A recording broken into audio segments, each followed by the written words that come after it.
Hi parents, this is a quick video that I'd like to share with you that gives a little bit better explanation about homework. Well, okay, I'll try to make it quick, but I want to make sure that I clarify some things because I have had a few questions.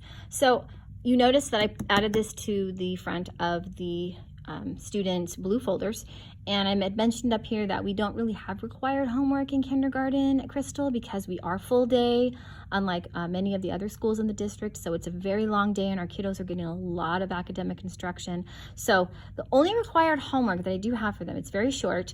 Every night, you'll see down here, I just want them to be able to read each night and to practice their sight words each night, just for 10 minutes, okay? And I'm gonna show you what that looks like real quickly and some of the resources that we have. I'm also gonna talk about these as well, how you can utilize some of the resources we have in this folder for the suggested homework, okay? So everything in the purple is obviously the suggested homework, and then this is the required. Now the reason I put out suggested homework is because, of course, this is a foundational grade, so the more that the kiddos get to practice, especially at home, the better off they're gonna be, okay? Now, here's the thing, if they're crying and it's something that's really a struggle at home, then it's something that you should definitely not jump into, okay? So you know your child, and I mentioned up here, I trust you to know kind of how far you can take your child with some of these different resources, and I just trust you to you know, determine whether they're ready or not. But I do want you to spend some time, 10 minutes a night, okay, working on the reading logs. Let me show you what that looks like. This came home this week. This was the first week. Okay, so each night you don't have to write the books that they've read. You don't have to do any of that. Or how long they did it. Just put their name up here, and then if they read, just check it off, okay? Just check mark or an X. If they practice their sight words, just check it off. So you can split it up however you want. They can do 5 minutes of reading. They can do 5 minutes of sight words, 2 minutes of sight words, 8 minutes of reading, however you want to do it. Or of course they can do it longer, which would be great. If they have the stamina, I encourage them to do a little bit longer. They could do 10 minutes of each if they're doing well. Okay, so let's take a look at what these sight words look like, and then we'll talk about what you can do for reading. So we have this first list right here. Okay, list number 1 is 25 words, and these 25 words are the words that students need to know by the time they leave kindergarten. Okay, so if they memorize these 25 words, then they're at grade level, okay? They don't need to memorize anymore. However, I want you to take a look at something. By the end of first grade, they need to know all 150 sight words. Okay, so that's quite a jump, right? So this is why I provide this resource here for you to understand that the more words that our kiddos can memorize, then the more fluent readers that they're going to be. And sight words are those high frequency words that students memorize by sight, so that when they see them in their text, it helps them to be more fluent. And of course, that's always the goal, right? Because if they're more fluent, then they have better comprehension, and they're just much better equipped as they move into the higher grade levels. Okay, so let me show you what I do. So when your kiddos have memorized all of these sight words right here, okay, one thing you can do at home, you can make some little flashcards. I have these little flashcards that they use in the classroom. I have all of the lists, okay? You can do that at home if it's something that, like I said, your child is motivated and you feel like they're ready to move on. You can continue to make those little flashcards or whatever you'd like to do. Sometimes I have my kiddos have the puppets read the flashcards, or you could even have a little stuffed animal read it. It just makes it a little bit more fun, make a little game out of it.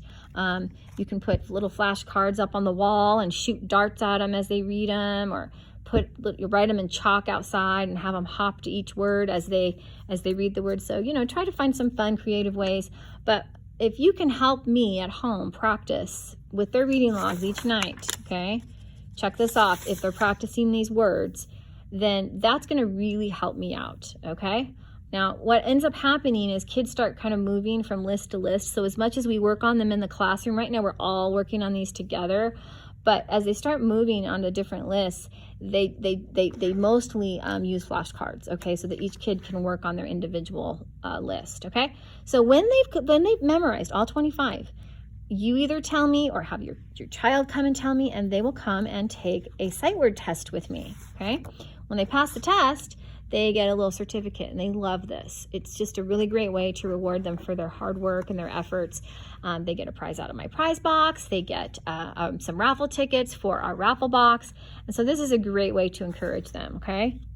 Little celebrations for their accomplishments. And then then I move them on to list 2, okay? And I tell them, okay, start practicing list 2.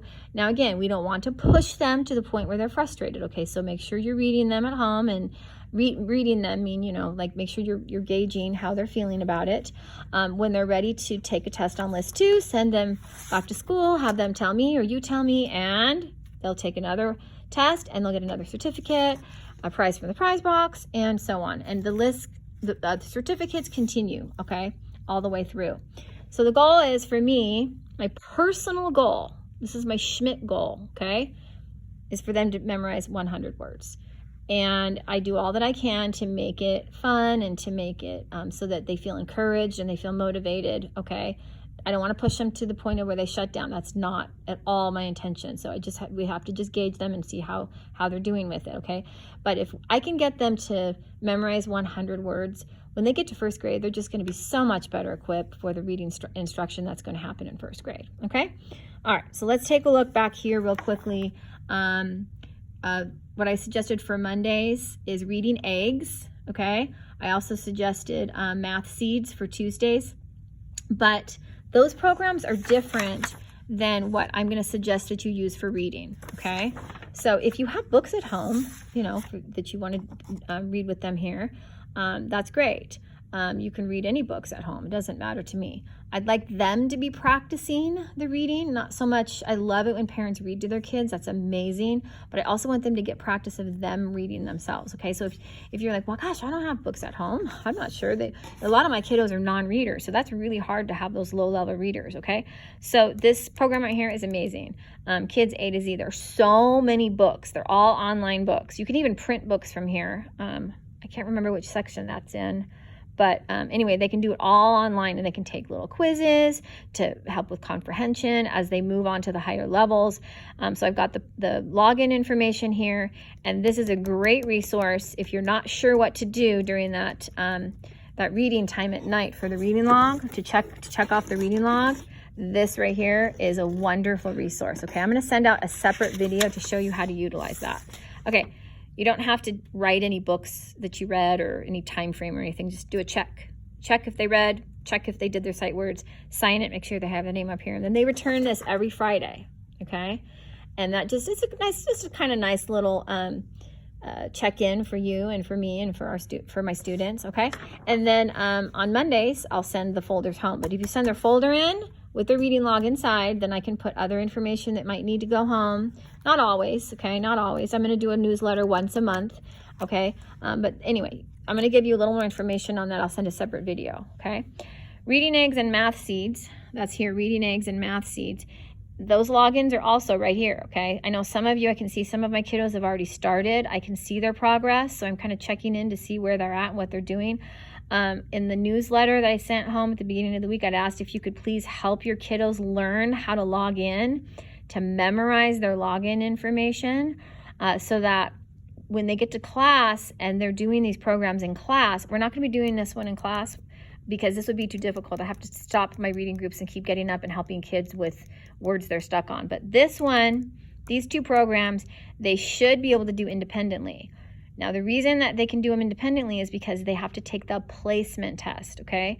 So I really reiterated that. I've already had some parents who had kiddos that started on the lessons and didn't take the placement test, so I had to reset it.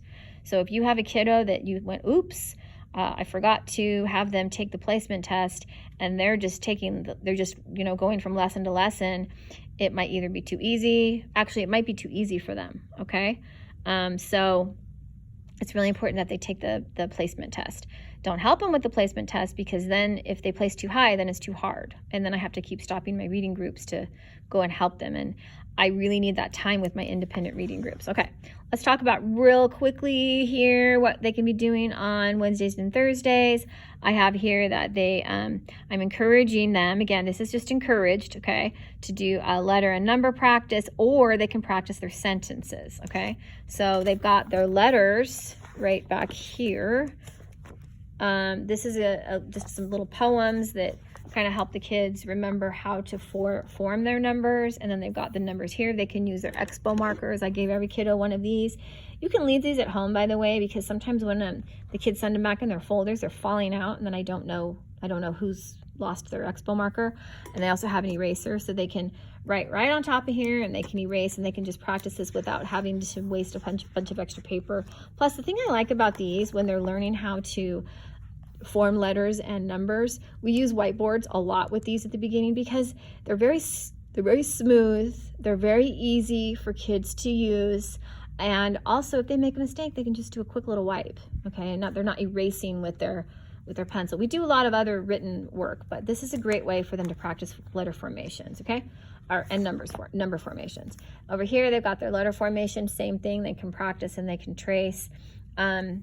Also, back here, they can use this. So if they're kind of past the point where they're tracing with their letters and numbers, and you're like, hey, we just need to practice, have them use this to practice with their letters and numbers, okay? So they can just do it independently, okay?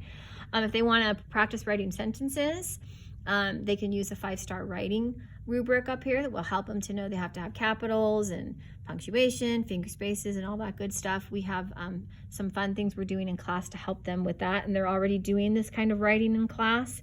Here's the sky is at the top. Here's the grass is at the bottom. We have a little bumpy road through the middle, but sometimes we call it an ant trail. And this really helps them so that they form their uppercase letters and their lowercase letters properly. Uppercase letters touch the sky, touch the grass in most cases, and we use all of those different guides here on the paper to help us. Okay, so that's that. And then also with the math, I had mentioned on Thursdays some of the math that I'd like them to do, counting by 1s, 5s, and 10s. So we've got a hundreds chart here. I've noticed with kids that if they can touch the numbers as they're counting, when they're counting to 100, they memorize them much more easily. They recognize them much more easily, and then especially when they get into these higher numbers, that's just really helpful, okay? So when they practice in class with me, they have to touch the numbers as we count, okay? So they can use a little pointer if you have one. It just makes it kind of fun. They like that. They can also practice counting by 5s, 5, 10, 15, 20, 25, 30. We haven't done that skill yet. That's a little more advanced. But we are practicing 10s, counting by 10s, 10, 20, 30, 40, 50, and so on. Over here, this is just kind of a mixed up list of what you saw on the back, okay?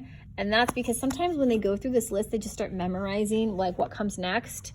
But this is good for them to do it out of order, okay? Also up here, they can do their first 25 numbers out of order, okay? Because they can do, it's easier when they're just counting, but recognizing them is really important, okay? You would be surprised how many kiddos don't know this number 9. I'm interested to see what you find out when the kids, if your kids don't know their numbers yet. It's funny to me. I don't know what it is about that number 9. Number 9, something about that. Okay, and then oh, this is another one. So this is a great resource that kiddos can memorize their doubles and memorize their tens friends, and that's basically numbers that make 10. If they memorize these math facts, can you imagine how much quicker they're going to be with their math when they get into the grades that are beyond kinder? So I work a lot with kids on memorizing these. Again, we work on how to add and subtract, but memorization of these facts, just like, you know, back in the day when we had all those things that we memorized even as kids, we're still memorizing some things that are really important, okay? Let's see if there's anything else in here. Somebody had asked about this. If you want to work with your kids on blends, this is just a great way to help them practice how to form the beginning blend sound. So when they see a word that begins with a BL, they know it's bowl. A word that begins with BR is burr, and that kind of thing. You could think of different words that begin with these different blends, okay? I think that is it. If you have any questions or you have any concerns, please don't hesitate to reach out to me. I hope that this video was helpful. I know it was a little bit long, but I think it was some good clarification. Have a wonderful day.